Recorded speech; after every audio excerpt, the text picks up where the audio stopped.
Boa noite, irmãos. Bom vê-los, rever alguns, mas o fato é bom estarmos aqui, desde que adentramos a este lugar, cantamos ao Senhor, ofertamos ao Senhor, e agora vamos também, já entregue a nossa vida a Ele, nos aproximamos do Senhor em culto no dia do Senhor. Eu quero iniciar, meus irmãos, agradecendo a confiança mais uma vez que o pastor Glauber teve em mim, bem como a liderança toda da Igreja Batista Apacentar.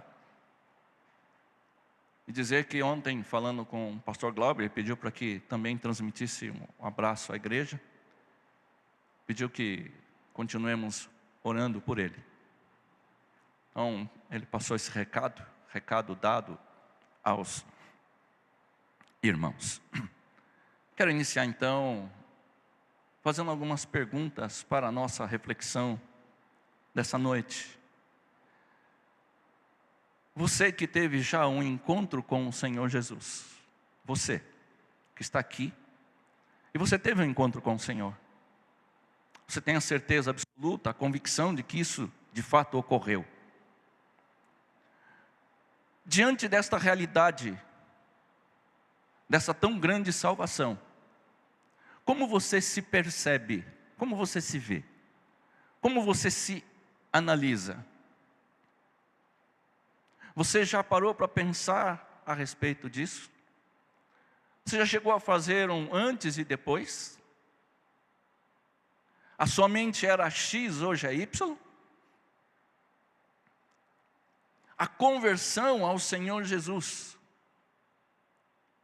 um novo nascimento, a sua percepção que trouxe a respeito de si mesmo. Uma segunda pergunta: o que a salvação em Cristo Jesus te trouxe ao você olhar outra pessoa? Salvo, não salvo? Como é que você observa? Como é que você analisa? Como você pondera? Como você ouve? Como você vê? Você já fez essa análise também? Do seu tratamento outrora, antes de você ter um encontro com Cristo? E agora, tendo um encontro com Cristo, o que mudou? Houve mudança ou não?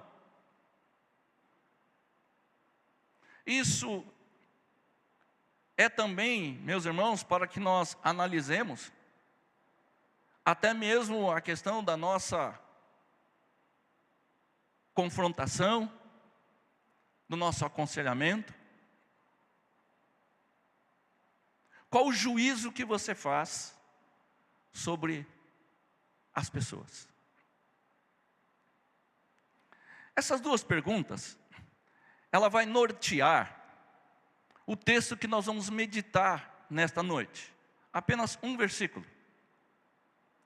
Porém, esse texto que nós vamos analisar, que faz parte da segunda epístola de Pedro, está dentro de um contexto maior.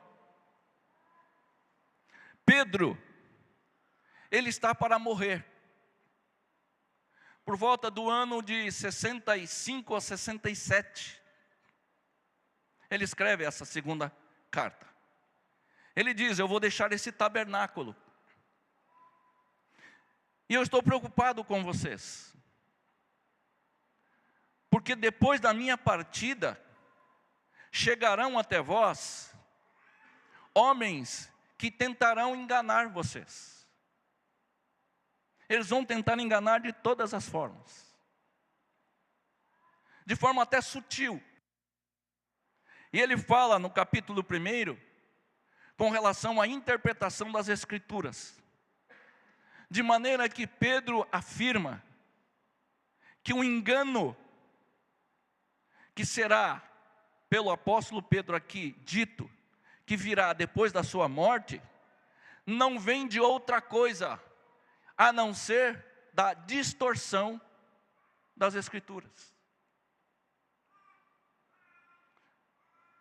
O engano na igreja não virá de outra forma. Virá tão somente pela distorção das Escrituras. Até porque Pedro diz que Paulo havia escrito àqueles irmãos, que ele também estava escrevendo. E ele fala que os irmãos não estavam entendendo, estavam até corrompendo o que o apóstolo Paulo tinha escrito a eles. Assim sendo, Pedro está para morrer e preocupado com a igreja, com o povo de Deus. E essa preocupação tinha, de fato, uma base: a distorção das Escrituras. E ele vai narrando, vai escrevendo a sua epístola.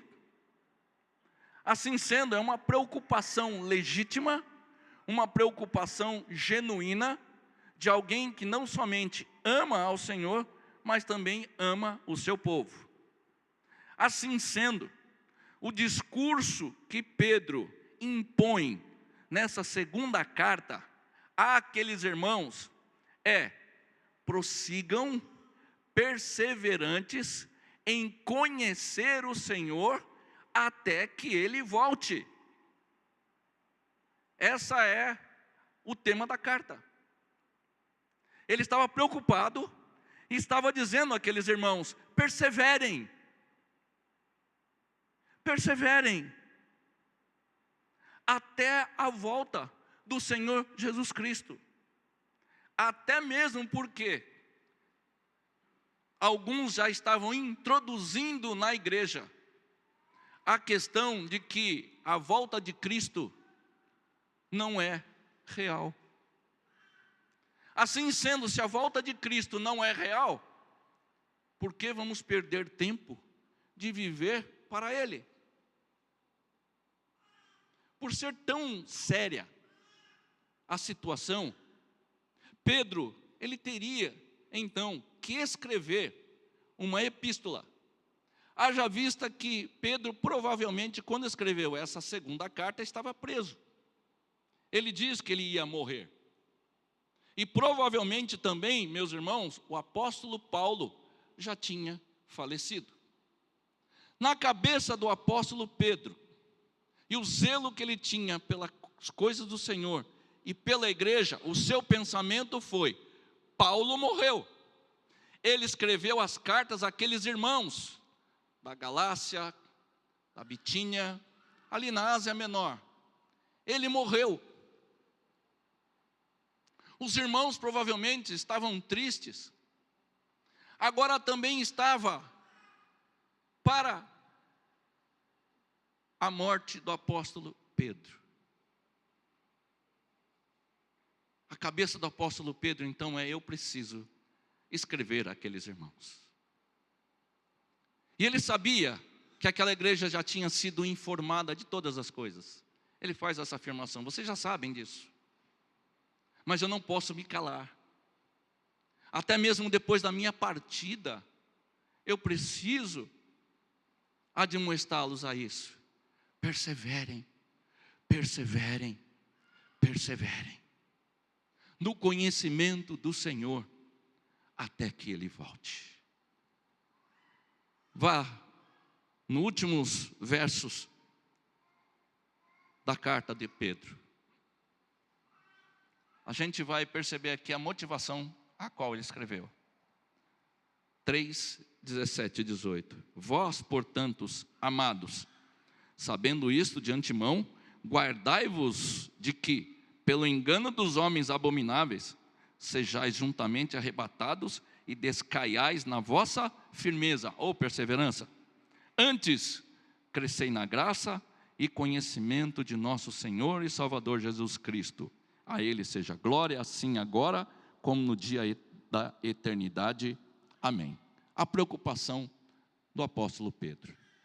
Ao se preocupar com aquela igreja, E ao se perceber obrigado, no seu íntimo, escrever esta epístola, sendo que aqueles irmãos que iam receber eram discípulos do apóstolo Paulo, e bem como o apóstolo Pedro também os conhecia, o apóstolo Pedro faz a seguinte questão: como eu farei isso? Como eu farei essa admoestação a eles? Como?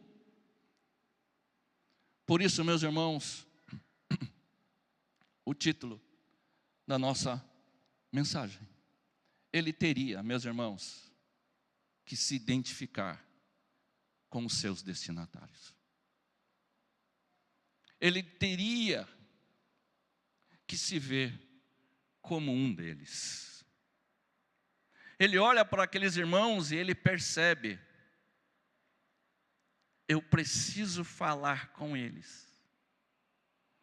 Mas acima de tudo, ao falar com eles, eu preciso me identificar com eles.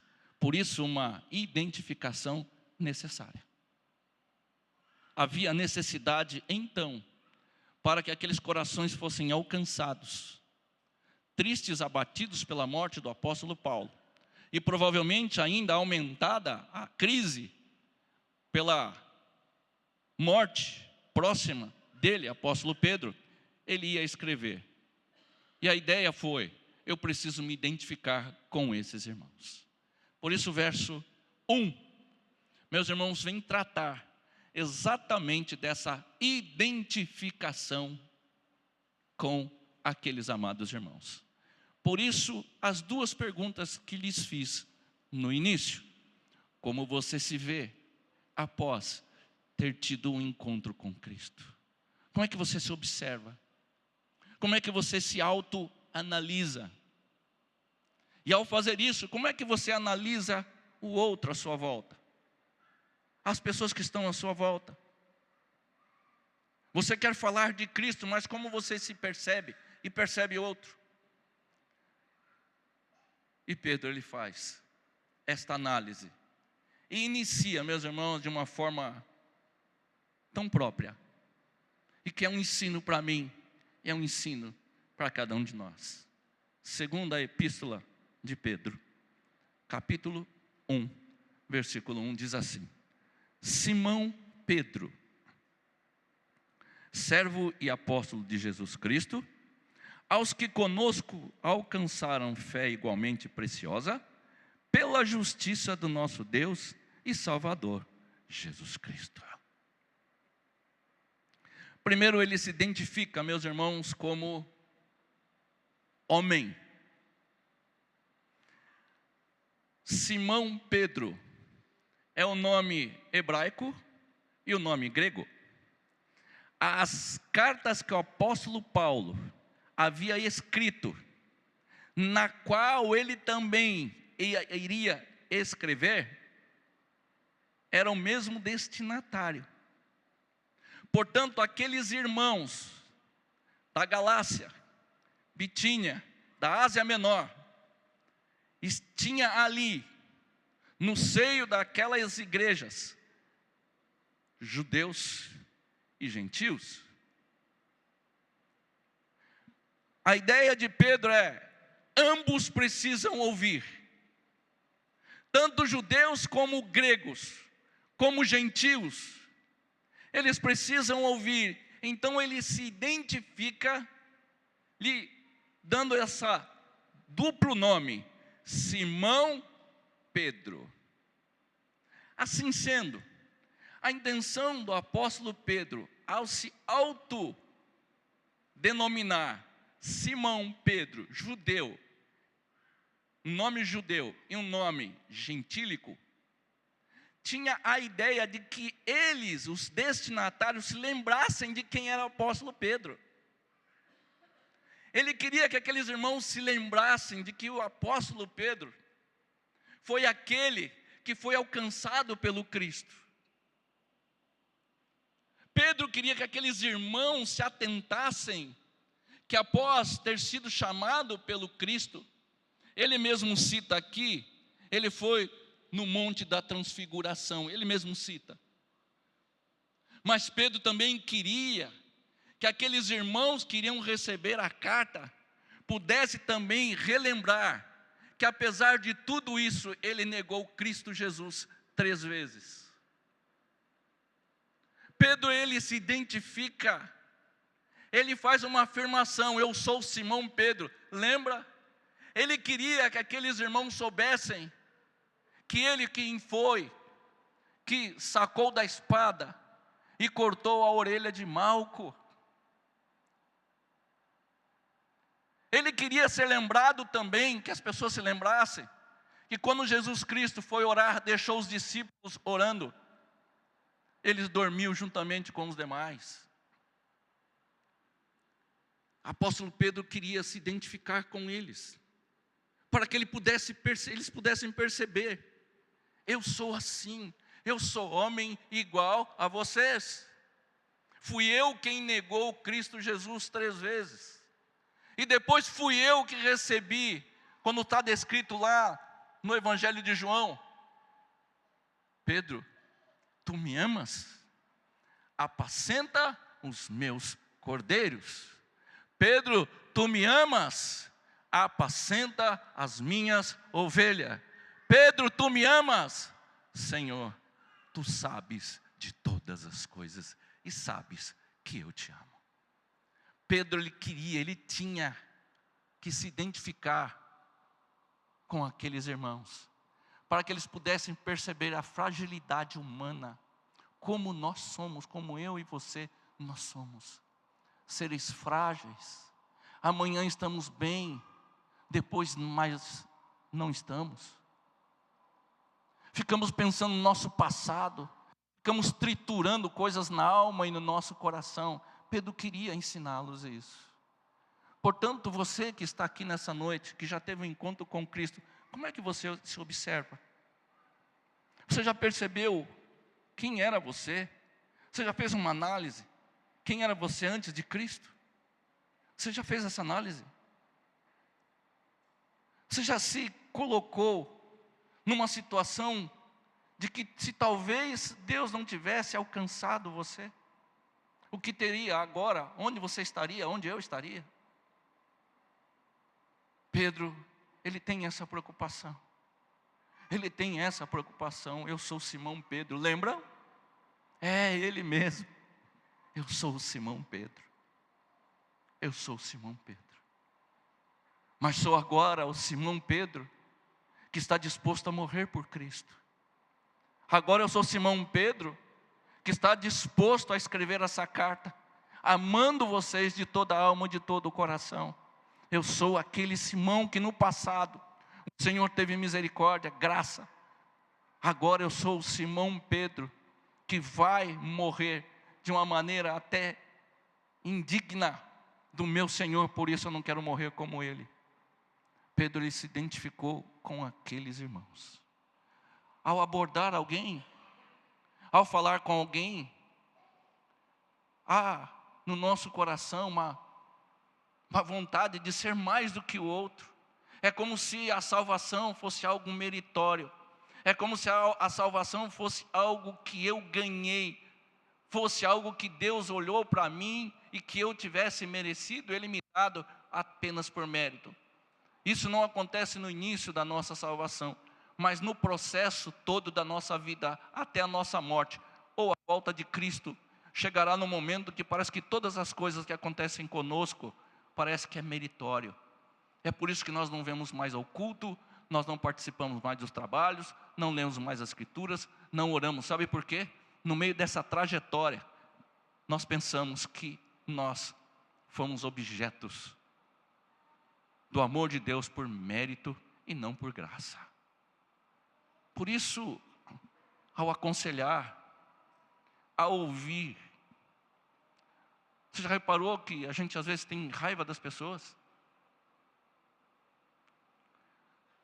Hoje eu, indo embora da escola dominical, depois de ouvir a mensagem poderosa do nosso irmão Emerson, encostou um rapaz, um carro preto, os 4 vidros abaixados, um pancadão e ele tirando selfie.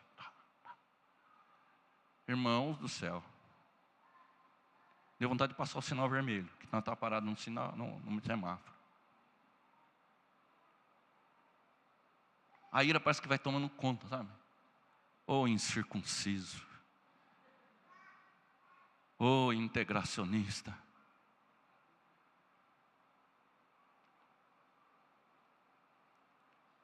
E Pedro, ele percebeu que o que Cristo fez por ele foi o contrário.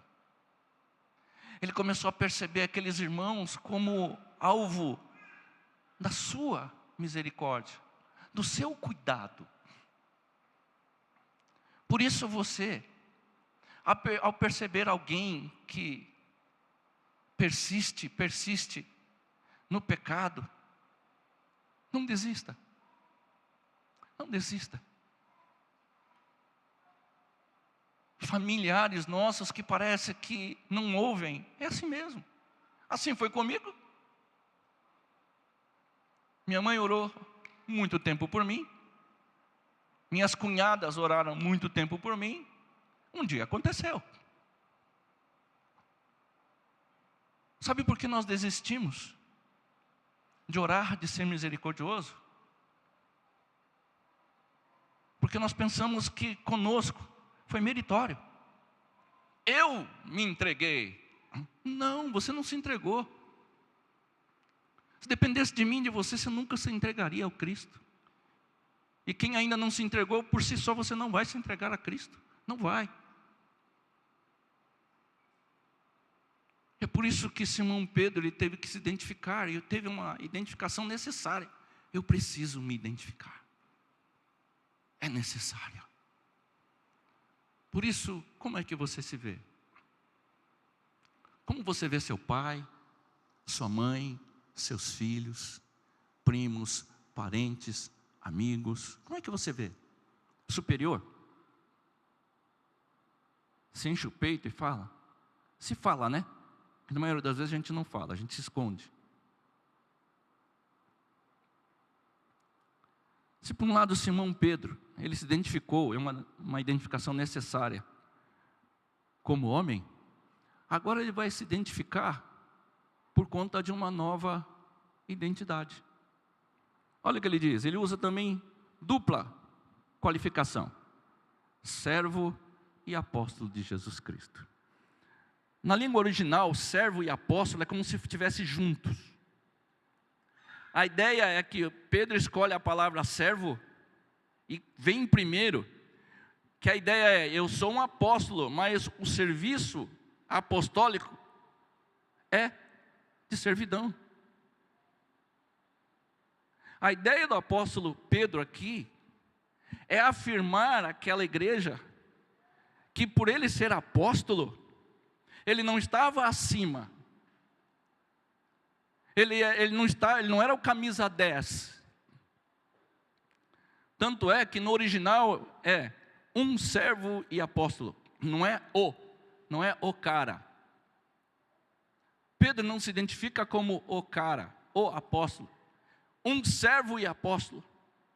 É que no meu trabalho, no meu chamado, como apóstolo, que tem sim a autoridade, mas é nele, eu tenho que servir a igreja. E eu vou servi-los agora, admoestando vocês, para que vocês perseverem no conhecimento do Senhor, até que Ele volte. Eu não estou aqui usurpando de uma função da qual eu não tenho. Eu estou fazendo uso de algo que fui chamado pelo Senhor, para servir a vocês. Por isso, meus irmãos, a necessidade do apóstolo Pedro ter se aqui identificado com aqueles irmãos. Eu sou sim um apóstolo, eu não minto, e é verdade. E essa carta, ela tem peso por causa disso, porque eu recebi do Senhor um mandato e um chamado, mas isso é para servir a igreja. Meus irmãos, a cultura é tão devastadora tão devastadora, que hoje igrejas e pastores e líderes de igreja, colocando uma certa hierarquia, colocando como se fosse ele mesmo, apóstolos. Os irmãos veem como deturpa toda a questão do chamado ao serviço. Aqui a questão é, eu sou servo apóstolo, ou seja, eu sirvo como apóstolo. É por isso que eu e você, tendo sido chamado pelo Senhor, o papel é apenas e tão somente servir. Não tem outro. Lembra o que o apóstolo Pedro era? Era o primeiro a falar, primeiro a resmungar. Ele tinha palavras boas também, né? Ó Senhor, ó tu tens palavras de vida eterna. O Senhor é o Cristo. Ele não tinha entendido ainda o chamado. Ele não tinha entendido ainda o que é, o que seria isso. Até o confronto com o próprio Cristo, olhando nos olhos dele, por 3 vezes chamando para apacentar o rebanho. Por isso, todo e qualquer chamado não tem sentido se não for apacentar o rebanho. Não tem sentido algum. Não há razão de ser. Pedro aqui, então, ele está afirmando àqueles irmãos que queriam receber a sua carta, que recebesse de bom grado, porque ele estava recebendo de um apóstolo servo, ou um servo apóstolo, de alguém que foi chamado de maneira a servir o povo de Deus, a que fossem admoestados. Por isso, meus irmãos, louvem ao Senhor pelo pastor Glauber, que tem vindo a este púlpito exortar vocês. Louve o Senhor.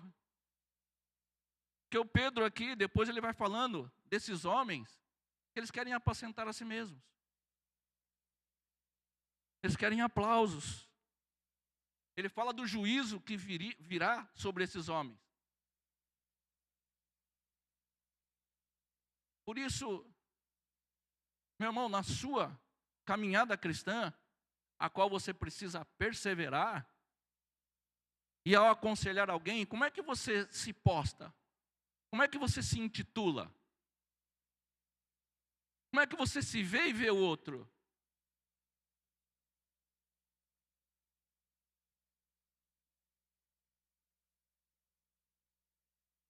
Por isso é uma identificação necessária. E o aconselhamento bíblico é algo que a igreja tem se despertado.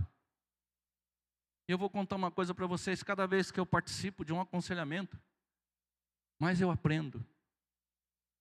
Eu aprendi no aconselhamento bíblico que eu tenho mais que ouvir, mais ouvir.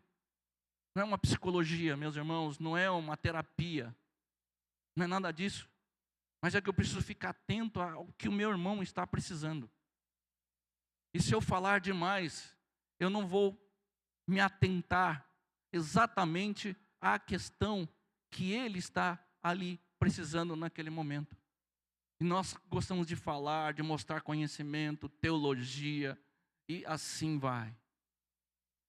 Isso demonstra que nós não estamos nem um pouquinho preocupados com as pessoas que estão ao nosso lado. Por isso, quem é você? Como é que você se identifica? Como é que você se identifica ao outro? Como é? Como você se percebe? Como é o dia a dia? No mundo empresarial, há igrejas hoje que, se o pastor não tiver um bom currículo, ele não pode pastorear a igreja. Pasmem vocês. Tem que ter no mínimo 2 doutorados. Eu estou perdido. E mal tenho um curso de pós.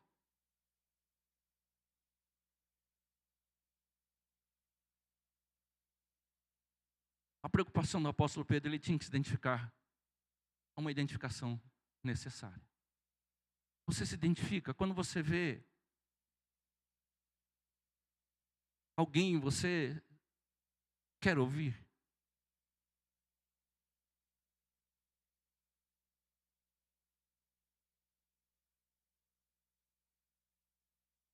Simão Pedro, servo e apóstolo de Jesus Cristo. E a terceira identificação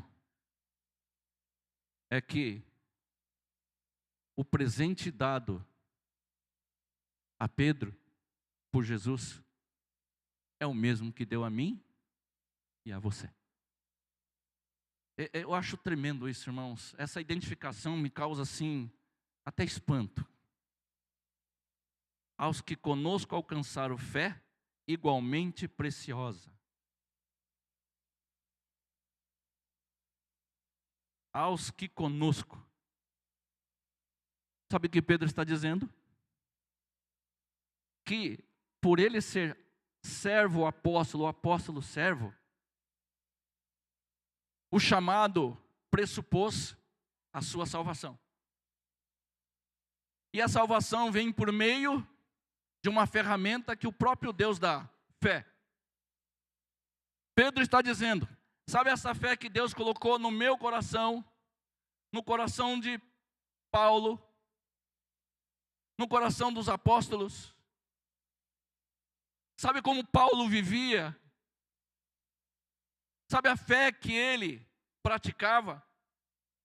Não é diferente da sua. E ele coloca um adjetivo na fé, preciosa. Pedro está dizendo, eu me identifico com você, porque eu não sou alguém especial. Não tinha nada em mim para que Deus pudesse me chamar para a salvação, e ainda mais me chamar para ser apóstolo servo.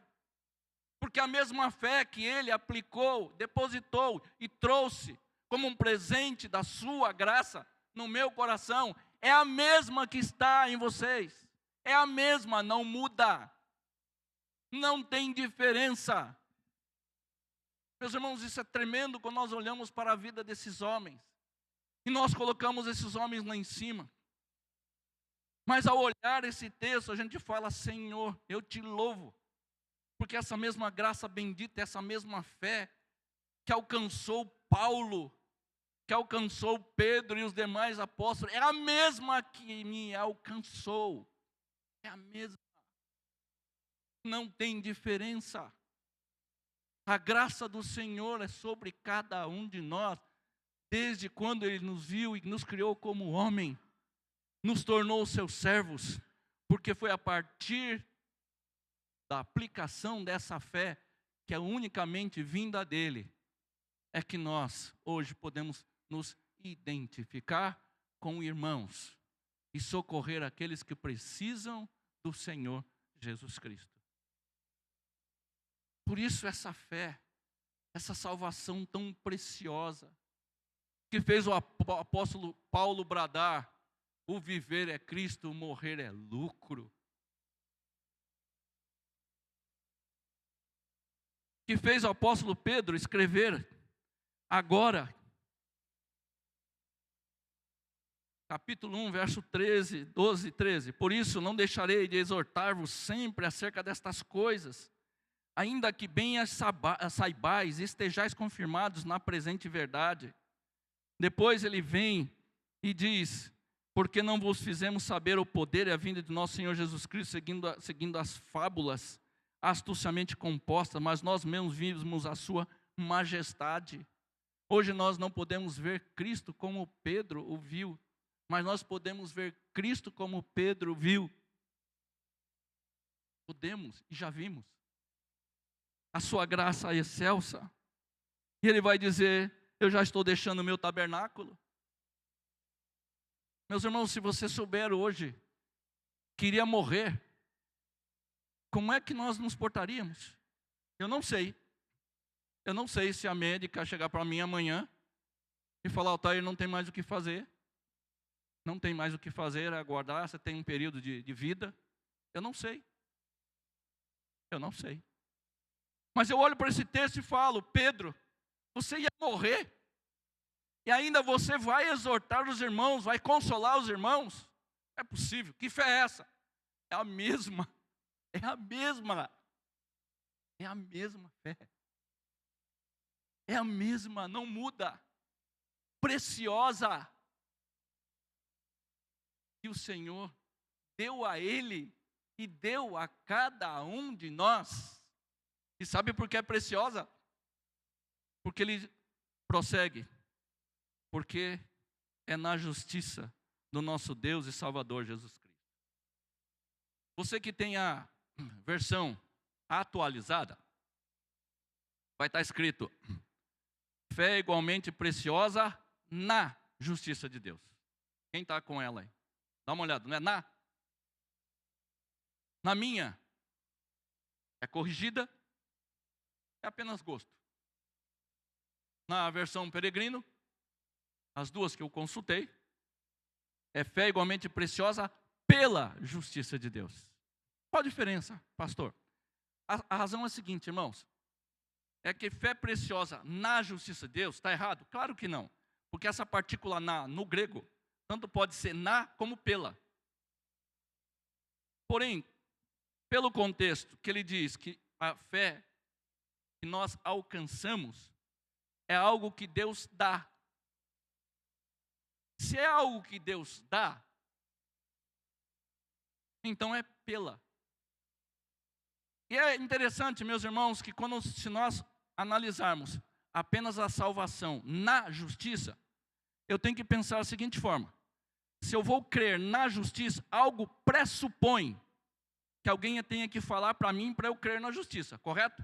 O que é que as pessoas falam para mim para eu crer na justiça?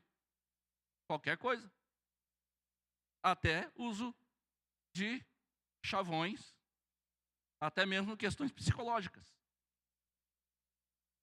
Agora, quando eu entendo que essa fé preciosa é pela justiça, é que nós temos que observar a seguinte questão: se eu me identifico com qualquer pessoa que venha conversar comigo, eu tenho que entender que o crescimento dela é pela justiça. Ou seja, é eu falar do próprio Cristo, que é o Cristo que cumpriu a justiça, de maneira que eu falando da justiça, eu falo da justiça, ele vai crer nessa justiça. Por que isso é importante?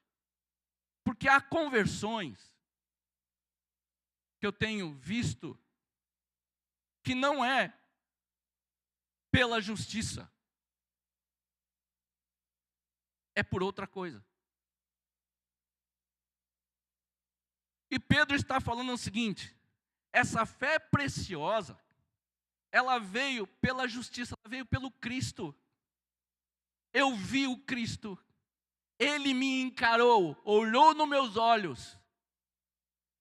Eu vi a justiça, pela justiça, nele, por ele. De maneira que, pela justiça, o Cristo que foi morto, o Cristo que ressuscitou, eu posso crer nesse Cristo. Porque se isso não acontecer, meus irmãos, para levar pessoas a crerem em Cristo, nós começamos a, talvez, psicologizar, falar de cura. Vou fazer um parênteses aqui, por favor, entendam. Eu não estou dizendo que é errado, até porque eu não sou pastor da igreja. É apenas para pensarmos. Nas reuniões de oração, quando pedimos oração por alguém, por questão de saúde, Deus pode curar sim ou não? Deus pode fazer o que Ele quiser. Ele pode fazer o que Ele quiser. Mas a minha preocupação legítima, como alguém que se identifica, porque nem sempre eu vou falar com alguém que tem a mesma doença que eu tenho. E você, às vezes, não tem nenhuma enfermidade, vai falar com uma pessoa que está enferma. Você pode não estar passando pelas mesmas situações que alguém esteja passando e precisando de você. Assim sendo, essa identificação na realidade, que eu preciso, ao pedir oração para que Deus cure alguém. Eu preciso ser instrumento para que essa pessoa conheça o Cristo.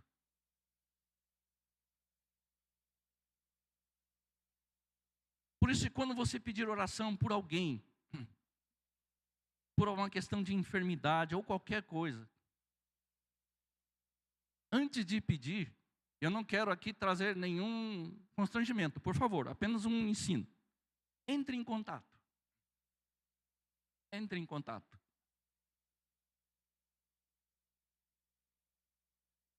Porque orar pela cura, se ela morrer no outro dia, ela vai para o inferno. Ela vai para o inferno. Por isso que, pela justiça, eu não evangelizo por causa de cura. Os irmãos estão entendendo onde Pedro quer chegar? Ele não está evangelizando por causa de um casamento que não está bem, por alguém que está desempregado. Não é isso. Deus pode usar, sim ou não? Pode. Mas o natural é nós mostrarmos a justiça de Cristo. Pela justiça. Que se dá mostrando que as pessoas são pecadoras e que carecem da graça de Jesus. Isso estava impregnado no apóstolo Pedro. Isso estava impregnado na alma dele. Ele não conseguia fazer outra coisa, até escrever. Tanto é que todas as vezes que ele se refere a Jesus, ele fala, nosso Deus e Salvador. Podem olhar, contem. Eu não contei, mas toda vez que você olha Jesus e Salvador. Jesus, Salvador. Que está tão impregnado na alma do apóstolo Pedro. E quando ele se identificava com aqueles irmãos, para exortá-los, admoestá-los, a permanecer, a perseverar no conhecimento de Cristo até a volta.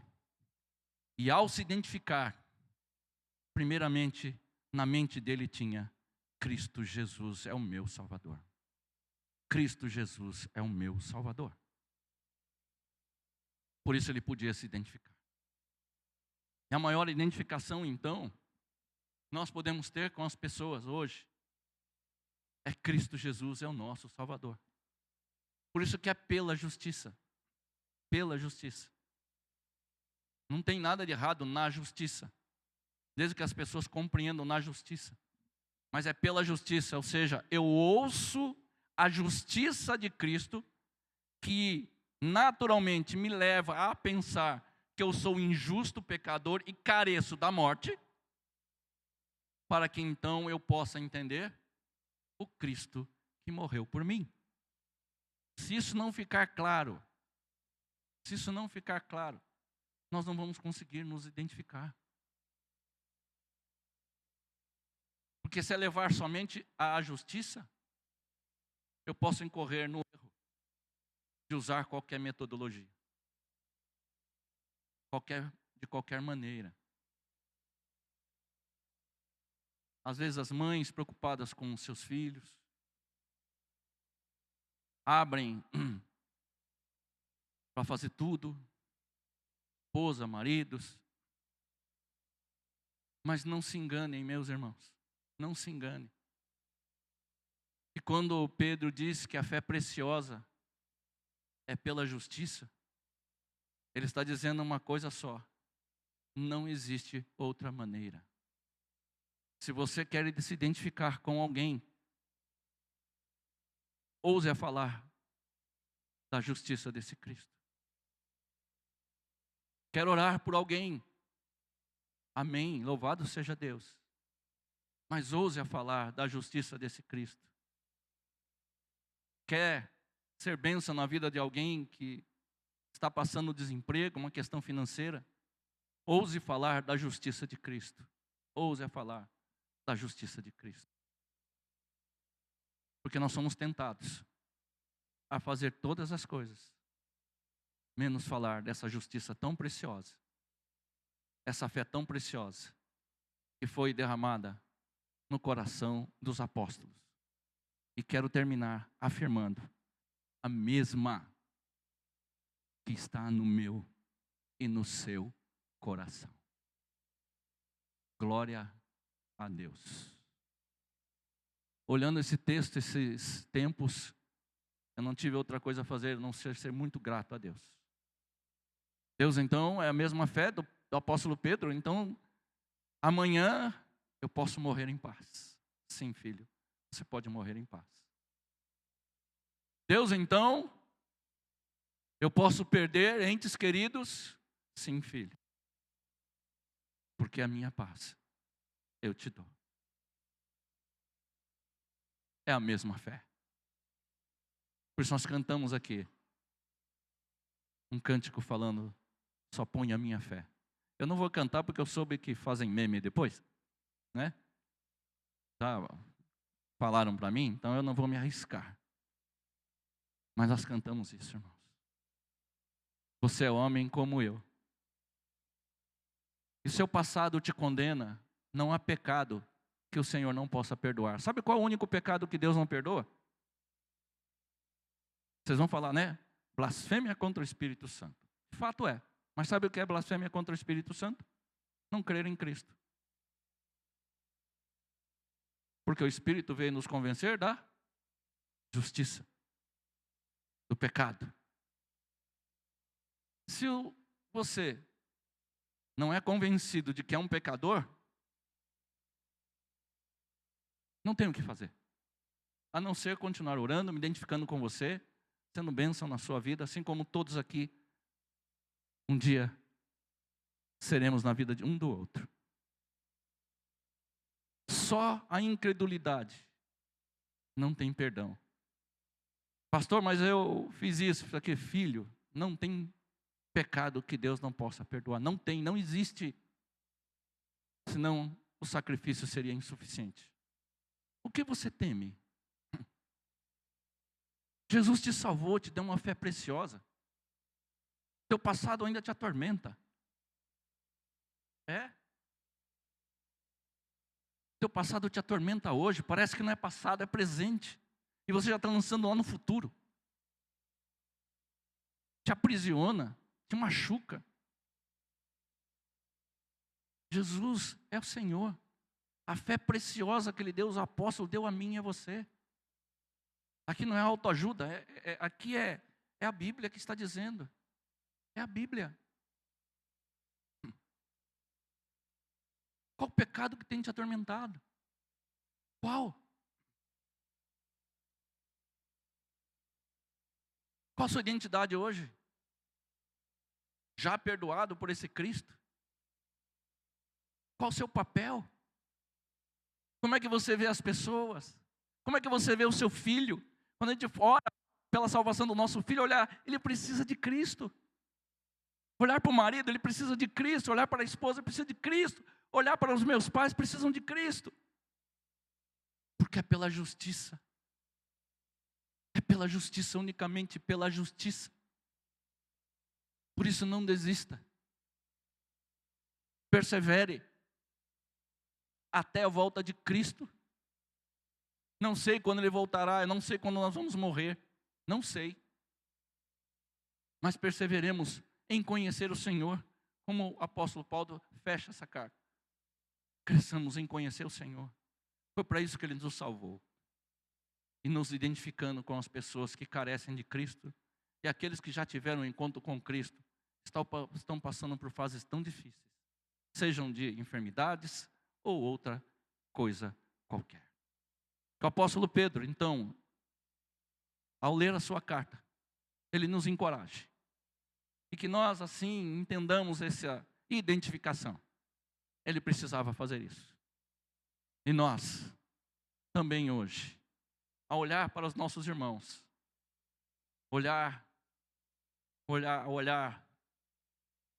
não de superioridade, mas alguém que foi salvo, porque o culto nada mais é do que pessoas que têm essa percepção e convicção de que um dia receberam fé igualmente preciosa pela justiça de Cristo, se juntam nesse lugar para dizer: louvado seja o teu nome. Deus te abençoe, meu irmão. Tem uma semana meditando nisso. A fé preciosa que leva-nos ao serviço, nos leva a entender a justiça de Cristo e que essa justiça impregne a nossa alma em tudo o que fizermos. Senhor, nós te louvamos por essa noite tão preciosa, a qual o Senhor nos faz relembrar tudo o que já fez por nós. Obrigado a Deus por essa igreja, essa amada igreja. A igreja a qual o Senhor, ó Deus, comprou pela tua justiça, nos fazendo entender, ó Deus, a nossa injustiça. Dá-nos, ó Deus, a tua graça, a tua bênção, em nome de Jesus. Amém.